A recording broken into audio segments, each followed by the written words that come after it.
Hello, and welcome to week 16 of our Tuesday Tales of Terror. It is actually Wednesday because yesterday was Tuesday and I went to the opera. So today is Dia de los Muertos. Let's see.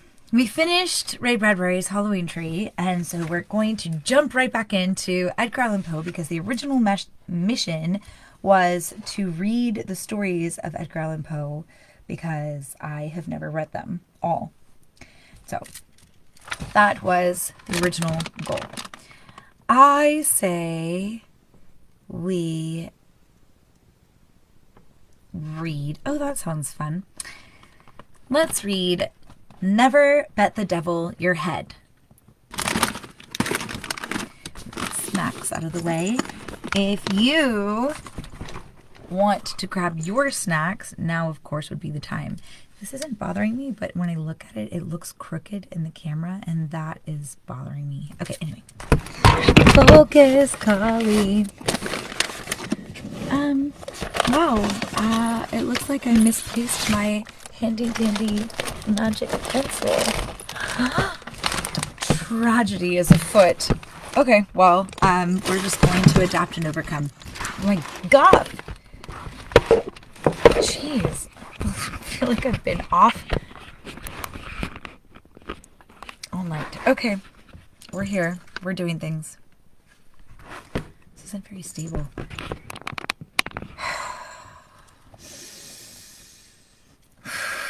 Okay, page 416. I'm going to let Cleo in, and then I'm going to jump right into the story.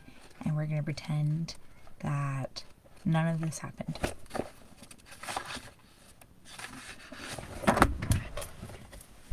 Come on. Come on. Yes. Meow, meow, meow, meow. Oh. Don't you dare. You're not putting it here to eat. Not right now. Okay. Never bet the devil your head.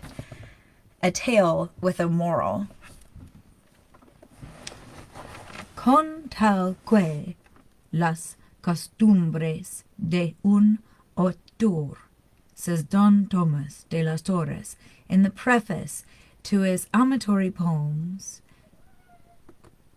sean puras y castas, importo muy poco que no sean igualmente severas sus obras, meaning in plain English that provided the morals of an author are pure, personally, it signifies nothing what are the morals of his books. We presume that Don Thomas is now in purgatory for the assertion. It would be a clever thing, too, in the way of poetical justice, to keep him there until his amatory poems get out of print or are laid definitely upon the shelf through lack of readers. Every fiction should have a moral, and, what is more to the purpose, the critics have discovered that every fiction has. Philip Melanchthon some time ago wrote a commentary about the batrachomiomachia and proved that the poet's object was to excite a distaste for sedition.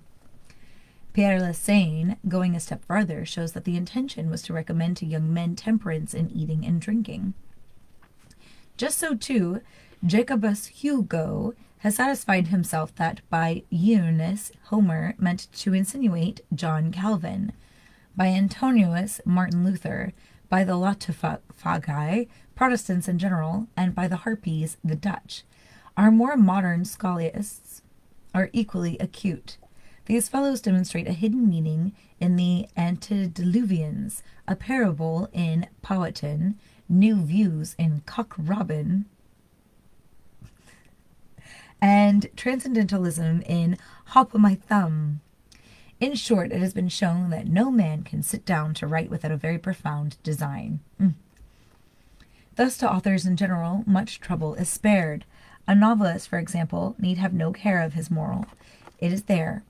That is to say that it is somewhere, and the moral and the critics can take care of themselves. When the proper time arrives, all that the gentleman intended and all that he did not intend will be brought to light in the dial or the down easter, together with all that he ought to have intended, and the rest that he clearly meant to intend, so that it will all come very straight in the end. What a labyrinth, a maze of words. There is no just ground, therefore, for the charge brought against me by certain ignoramuses that I have never written a moral tale, or, in more precise words, a tale with a moral. They are not the critics predestined to bring me out and develop my morals. That is the secret. By and by, the North American Quarterly Humdrum will make them ashamed of their stupidity. In the meantime, by way of staying execution, by way of mitigating the accusations against me, I offer the sad history appended. A history about whose obvious moral there can be no question whatsoever, since he who runs may read it in the large capitals which form the title of the tale. I should have credit for this arrangement, a far wiser one than that of La Fontaine and others who reserve the impression to be conveyed until the last moment, and thus sneak it in at the fag end of their fables. Defuncti injuria ne affictiontur was a law of the 12 tables, and de mortuus nil nisi bonum is an excellent injunction, even if the dead in question be nothing but dead small beer. Should we look up those terms and see what they mean? I don't know what they mean. Do you speak Latin? I don't. Let's see. The first one is defuncti injuria ne affectiontur. Oh, look, Google has guessed it for me. Was a law of the 12 tables. Okay.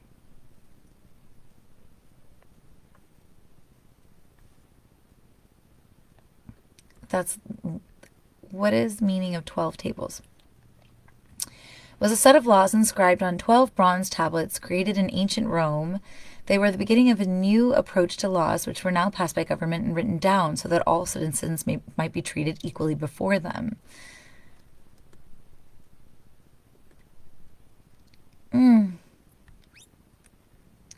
Oh, let the dead suffer no injury.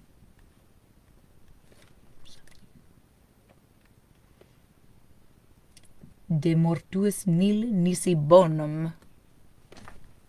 I mean, I'm not doing anything. Are you doing anything? No, we're just going to look this up.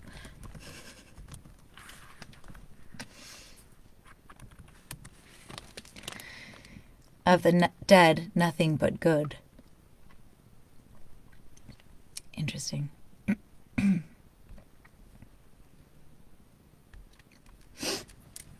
And we're back. It is not my design, therefore, to vituperate my deceased friend, Toby Dammit. He was a sad dog, it is true, and a dog's death it was that he died, but he himself was not to blame for his vices. They grew out of a personal defect in his mother. She did her best in the way of flogging him while an infant, for duties to her well-regulated mind were always pleasures, and babies, like tough steaks or the modern Greek olive trees, are invariably the better for beating. But poor woman, she had the misfortune to be left-handed, and a child flogged left-handedly had better be left unflogged. The world revolves from right to left. It will not do to whip a baby from left to right. If each blow in the proper direction drives an evil propensity out, it follows that every thump in an opposite one knocks its quota of wickedness in.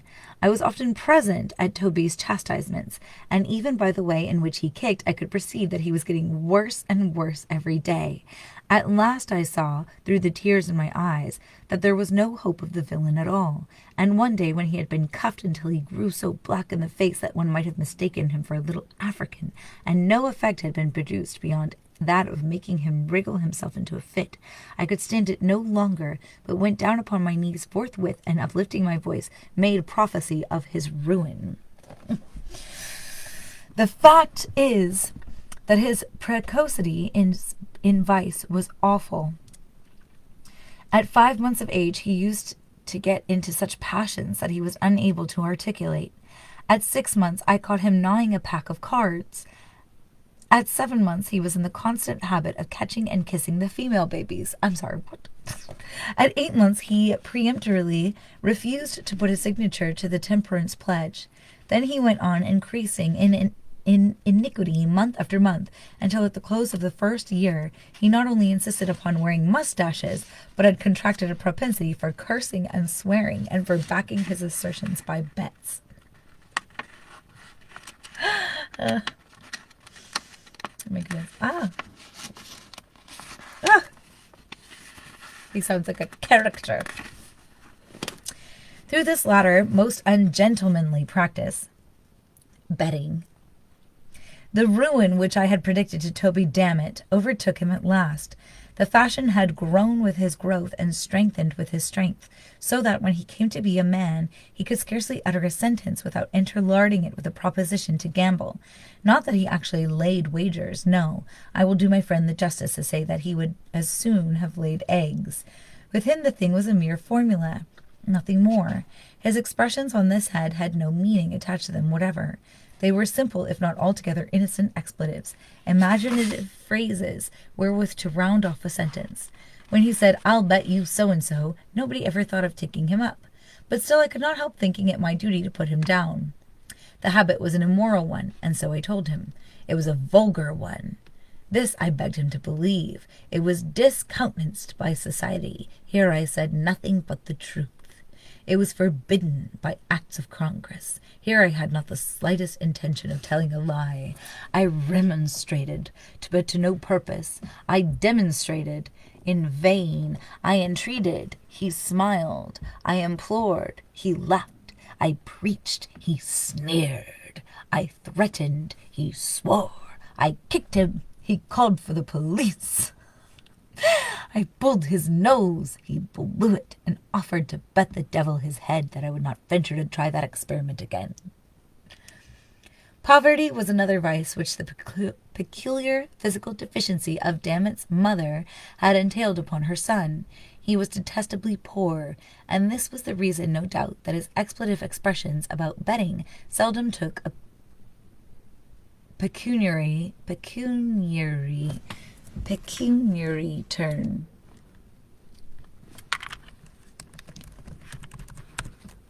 Pecuniary. Relating to or consisting of money.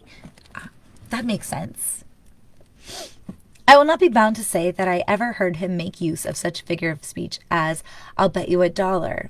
It was usually, "I'll bet you what you please," or "I'll bet you what you dare," or "I'll bet you a trifle," or else, more significantly still, "I'll bet the devil my head." This latter form seemed to please him best, perhaps because it involved the least risk, for Dammit had become excessively parsimonious. Oh, goodness. Mr. Poe, I just have such respect for your use of vocabulary, but my God. Unwilling to spend money or use resources, stingy or frugal.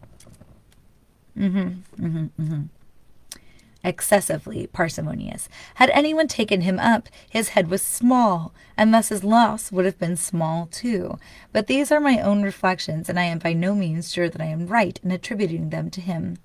At all events, the phrase in question grew daily in favor, notwithstanding the gross impropriety of a man's betting his brains like bank-notes. But this was a point which my friend's perversity of disposition would not permit him to comprehend. In the end, he abandoned all other forms of wager, and gave himself up to, "I'll bet the devil my head," with a pertinacity and exclusiveness of devotion that displeased not less than it surprised me. I am always displeased by circumstances for which I cannot account. Mysteries force a man to think, and so injure his health. The truth is, there was something in the air which Mr. Dammit was wont to give utterance to his offensive expression, something in his manner of enunciation, which at first interested and afterward made me very uneasy, something which, for want of a more definite term at present, I must be permitted to call queer. but which Mr. Coleridge would have called mystical, Mr. Kant pantheistical, Mr. Carlyle twistical, and Mr. Emerson hyperquisitistical. I began not to like it at all. Mr. Dammit's soul was in a perilous state. I resolved to bring all my eloquence into play to save it. I vowed to serve him as St. Patrick, in the Irish Chronicle, is said to have served the toad, that is to say, awaken him to a sense of his situation. I addressed myself to the task forthwith. Once more, I betook myself no remonstrance. Again I collected my energies for a final attempt at expostulation. When I had made an end of my lecture, Mr. Dammit indulged himself in some very equivocal behavior. For some moments he remained silent, looking me inquisitively in the face, but presently he threw his head to one side and elevated his eyebrows to a great extent. Then he spread out the palms of his hands and shrugged up his shoulders. Then he winked with the right eye. Then he repeated the operation with the left. Then he shut them both up very tight. Then he opened them both so very wide that I became seriously alarmed for the consequences. Then, applying his thumb to his nose, he thought proper to make an indescribable movement with the rest of his fingers. Finally, setting his arms akimbo, he condescended to reply. I can call to mind only the heads of his discourse. He would be obliged to me if I would hold my tongue. He wished none of my advice. He despised all my insinuations. He was old enough to take care of himself. Did I still think him baby, damn it? Did I mean to say anything against his character? Did I intend to insult him? Was I a fool? Was my maternal parent aware, in a word, of my absence from the domiciliary residence? He would put this latter question to me as a man of veracity, and would bind himself to abide by my reply. Once more, he would demand explicitly if my mother knew that I was out.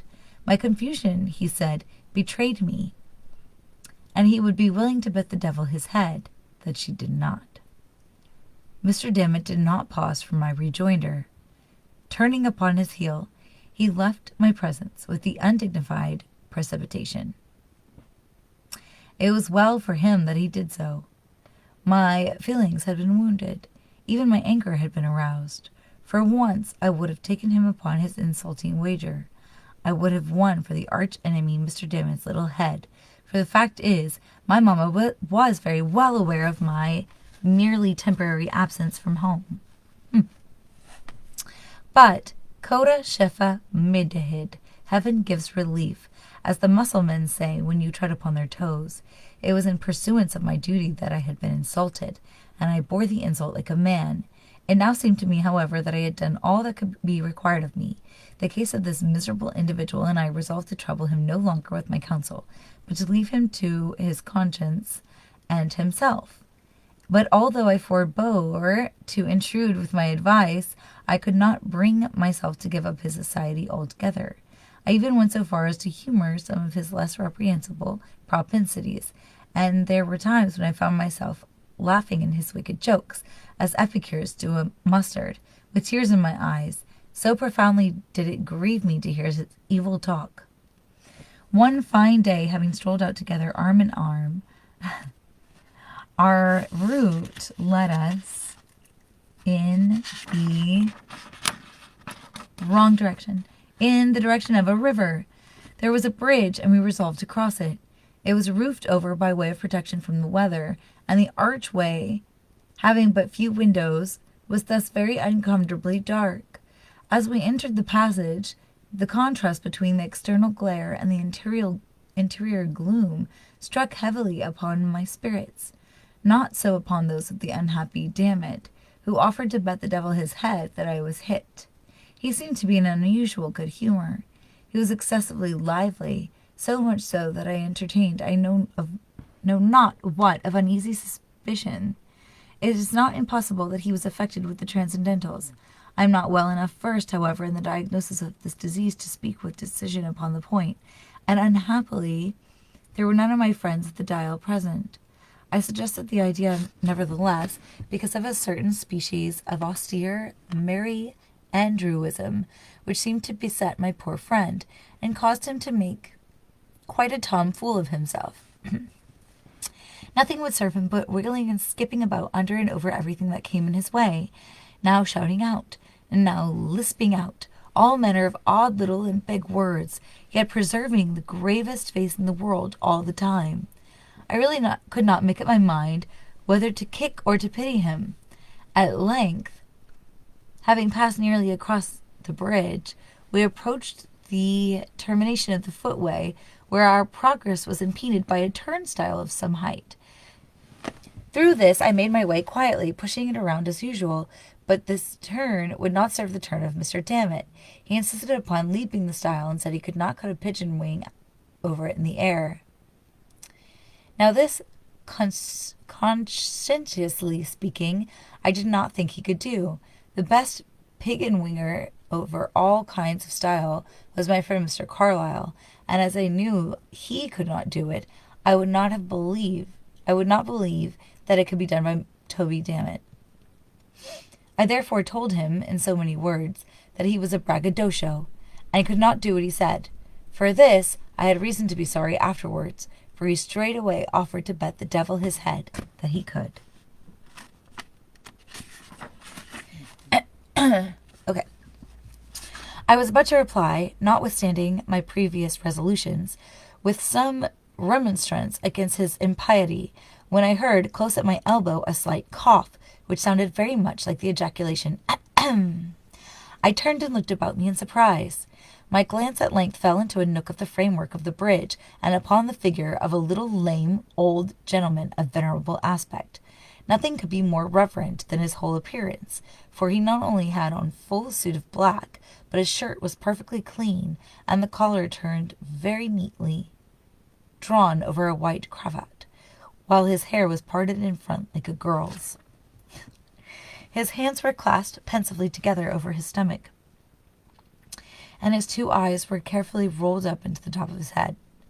Upon observing him more closely, I perceived that he wore a black silk apron over his small clothes, and that this was a thing which I thought very odd. Before I had time to make any remark, however, upon so singular a circumstance, he interrupted me with a second ahem. To this observation I was not immediately prepared to reply. The fact is, remarks of this laconic nature are nearly unanswerable. I have known a quarterly review nonplussed by the word fudge. I am not ashamed to say, therefore, that I turned to Mr. Dammit for assistance. "Dammit," said I, "what are you about? Don't you hear? The gentleman says, ahem." I looked stern at my friend while I thus addressed him, for to say the truth, I felt particularly puzzled, and when a man is particularly puzzled, he must knit his brows and look savage, or else he is pretty sure to look like a fool. "Damn it," observed I, although this sounded very much like an oath, than which nothing was further from my thoughts. "Damn it," I suggested, "the gentleman says, ahem." I do not attempt to defend my remark on the score of profundity. I did not think it profound myself, but I have noticed that the effect of our speeches is not always proportionate with their importance in our own eyes, and if I had shot Mr. D through and through with a Paxson bomb, or knocked him through the head with the poets and poetry of America, he could hardly have been more discomfited than when I addressed him with these simple words. "Damn it, what are you about? Didn't you hear? The gentleman says, ahem." "You don't say so," gasped he at length, after turning more colors than a pirate runs up, one after the other, when chased by a man of war. "Are you quite sure he said that?" "Well, at all events, I'm in it for it now, and may as well put a bold face upon the matter. Here goes, then. Ahem." At this, the little gentleman seemed pleased. God only knows why. He left his station at the nook of the bridge, limped forward with a gracious air, took Dammit by the hand, and shook it cordially, looking all the while straight up in his face with an air of the most unadulterated benignity, which is possible for the mind of man to imagine. "I'm quite sure you'll win it, Dammit," said he, with the frankest of all smiles. "But we are obliged to have a trial, you know, for the sake of mere form." "Ahem," replied my friend, taking off his coat with a deep sigh, tying a pocket handkerchief around his waist, and producing an unaccountable alteration in his countenance by twisting up his eyes and bringing down the corners of his mouth. "Ahem! And ahem!" said he again, after a pause, and not another word more than ahem did I ever know him to say after that. "Aha," thought I, without expressing myself aloud.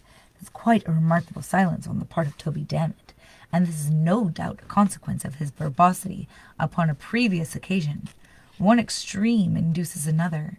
I wonder if he's forgotten the many unanswerable questions which he propounded to me so fluently on the day when I gave him my last lecture. At all events, he is cured of the transcendentals." "Ahem," here replied Toby, just as if he had been reading my thoughts, and looking like a very old sheep in a reverie. The old gentleman now took him by the arm, led him more into the shade of the bridge, a few paces back from the turnstile. "My God, fellow," said he, "I make it a point of conscience to allow you this much run. Wait here till I take my place by the stile, so that I may see whether you go over it handsomely and transcendentally, and you don't admit any flourishes of the pigeon wing. A mere form, you know. I will say 1, 2, 3, and away. Mind you, start at the word away." Here he took his position by the stile, paused a moment as if in profound reflection, then looked up, and I thought smiled very slightly, then tightened the strings of his apron, then took a long look at Dammit, and finally gave the word, as agreed upon. 1, 2, 3, and away. Punctually at the word away, my poor friend set off in a strong gallop. The stile was not very high, unlike Mr. Lord's, not yet very low, like that of Mr. Lord's reviewers, but upon the whole I made sure that he would clear it. And then, what if he did not? Ah, that was the question. What if he did not? What right, said I, had the old gentleman to make any other gentleman jump? This little old dot and carrier one, who is he? If he makes me to jump, I won't do it. That's flat, and I won't care who the devil he is. The bridge, as I say, was arched and covered in a very ridiculous manner, and there was a most uncomfortable echo about it at all times, an echo which I have never so particularly observed as when I uttered the 4 last words of my remark. For what I said, or what I thought, or what I heard, occupied only an instant. In less than 5 seconds from his starting, my poor Toby had taken the leap. I saw him run nimbly and sprang grandly from the floor of the bridge, cutting the most awful flourishes with his legs as he went up. I saw him high in the air, pigeon-winging it to admiration just over the top of the stile, and of course I thought it an unusually singular thing that he did not continue to go over. But the whole leap was the affair of a moment, and before I had a chance to make any profound reflection, down came Mr. Dammit on the flat of his back, on the same side of the stile from which he had started. In the same instant I saw the old gentleman limping off at the top of his speed, having caught and wrapped up in his apron something that fell heavily into it from the darkness of the arch just over the turnstile. At all this I was much astonished, but I had no leisure to think, for Mr. Dammit lay particularly still, and I concluded that his feelings had been hurt, and that he stood in need of my assistance. I hurried up to him, and found that he had received what might be termed a serious injury. The truth is, he had been deprived of his head, which after a close search I could not find anywhere, so I determined to take him home, and send for the homeopathists. In the meantime, a thought struck me, and I threw open an adjacent window of the bridge, when the sad truth flashed upon me at once. About 5 feet just above the top of the turnstile, and crossing the arch of the footpath so as to constitute a brace, there extended a flat iron bar, lying with its breadth horizontally and forming one of a series that served to strengthen the structure throughout its extent. With the edge of its brace, it appeared evident that the neck of my unfortunate friend had come precisely in contact. He did not long survive his terrible loss. The homeopathists did not give him little enough physic, and what little they did give him, he hesitated to take. So in the end he grew worse, and at length died, a lesson to all riotous livers. I bedewed his grave with my tears. I bedewed his grave with my tears. Worked a bar sinister on his family escutcheon, and for the general expenses of his funeral sent in my very moderate bill to the transcendentalists. The scoundrels refused to pay it, so I had Mr. Dammit dug up at once and sold him for dog's treats. All right, and that is the end of our video, and that concludes the story, Never Bet the Devil Your Head. Have a lovely evening. I hope that your Halloween was absolutely magical. I had an incredible time, and I will see you next Tuesday. Stay spooky. Mm-hmm.